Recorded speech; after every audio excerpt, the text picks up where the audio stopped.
இன்றைக்கி நம்மளோட சேனலில் செம்ம டேஸ்டியான மட்டன் சுக்கா தாங்க பண்ண போகிறோம். அதுவும் மதுரை ஸ்டைலில். இது வந்து ஒரு தடவை செஞ்சிட்டிங்கன்னா சரி, திருப்பி திருப்பி செய்வீங்க. அவ்வளோ சூப்பராக இருக்கும். ரொம்ப சிம்பிளான வேலை தாங்க, அதிக வேலையெல்லாம் இல்லை. ஒரு 7 நிமிஷத்துக்குள்ளே வந்து செஞ்சு முடிச்சிடலாங்க. இது எப்படி பண்ணுறேன்னு சொல்லிட்டு பார்க்கலாம். வாங்க வீடியோக்குள்ளே போகலாம். இப்போ வந்து நான் ஒரு 1/2 கிலோ அளவுக்கு மட்டன் எடுத்து வச்சுருக்கேங்க. வீடியோக்குள்ளே போகிறதுக்கு முன்னாடி ஒரு சின்ன விஷயங்க. இந்த வீடியோக்கு நீங்கள் பண்ணக்கூடிய ஒவ்வொரு லைக் தான் எனக்கு பண்ணக்கூடிய ஒரே ஆதரவு, சப்போர்ட். ஸோ இந்த வீடியோ பிடிச்சிருச்சுன்னா லைக் பண்ணி சப்ஸ்கிரைப் பண்ணிக்கோங்க. இப்போ ஒரு குக்கர் வச்சுருக்கேங்க. ஒரு சின்ன குக்கர் தான் வச்சுருக்கேன் நான். இதில் வந்துட்டு நல்லெண்ணெய் சேர்த்துக்கலாங்க. இந்த சின்ன கரண்டி தான். இந்த கரண்டி வந்து ஸ்பூன் அளவுக்கு தான் இருக்கும். அதில் வந்துட்டு ஒரு 3 ஸ்பூன் அளவுக்கு நான் வந்து நல்லெண்ணெய் சேர்த்துக்கிறேங்க.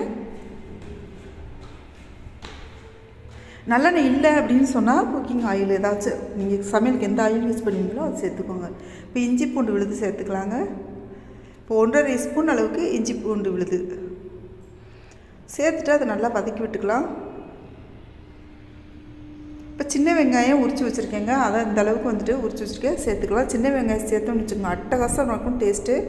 அப்படி இல்லை உங்கள்கிட்ட அப்படின்னு சொன்னால் பெரிய வெங்காயம் ஒரு வெங்காயம் சேர்த்துக்கோங்க, கட் பண்ணிவிட்டு சேர்த்துக்கோங்க. பெரிய டிஃப்ரென்ஸ்லாம் இருக்காது, நல்லா தான் இருக்கும். இப்போ 1.5 ஸ்பூன் அளவுக்கு தனி மிளகாய் தூள் சேர்த்துருக்கேங்க. 1/2 ஸ்பூன் அளவுக்கு மஞ்சள் தூள் சேர்த்தேன், அது வீடியோவில் காட்டாமல் விட்டுட்டேன். 1.5 ஸ்பூன் மிளகாய் தூள், 1/2 ஸ்பூன் மஞ்சள் தூள்.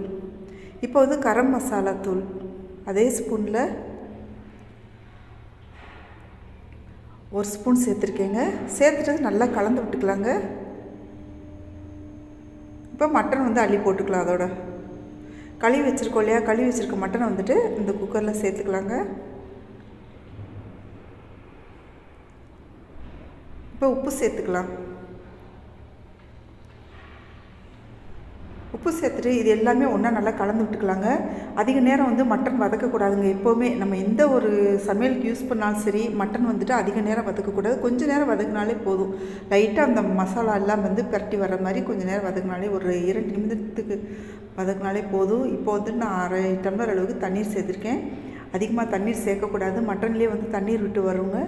அதனால் கொஞ்சமாக வந்து தண்ணி சேர்த்துக்கோங்க. சேர்த்துட்டு நான் இப்போ வந்து ஒரு 5 விசில் விட்டுருக்கேங்க. 5 விசில் வரவும் அதாவே வந்துட்டு ஆவியெல்லாம் போட்டுங்க, இடையில எடுத்து விடாதீங்க. அது போன பின்னாடி நீங்கள் திறந்து பார்த்துட்டு திருப்பி நம்ம ஸ்டவ் ஆன் பண்ணிவிட்டு இந்த மாதிரி கொஞ்சம் சுருள கிண்டிடணுங்க. இப்போ நான் வந்துட்டு இதை கழட்டிட்டேன், மூடியை கழட்டிட்டேன். உங்களுக்கு கிரேவி பதமாக வேணும் அப்படின்னு சொன்னால் இப்படியே விட்டுருங்க. இல்லை நல்லா கொஞ்சம் சுருள கிண்டணும், கொஞ்சம் ட்ரையாக வேணும் அப்படின்னு சொன்னால் இன்னும் கொஞ்சம் வந்து கிண்டலாங்க. டேஸ்ட் ஒரு அட்டகாசமான சுவையில் மட்டன் சுக்கா வறுவல் ரெடி ஆயிடுச்சுங்க. இந்த பதிவு பிடிச்சிருச்சுன்னா லைக் பண்ணி சப்ஸ்கிரைப் பண்ணிக்கோங்க. தேங்க்யூ.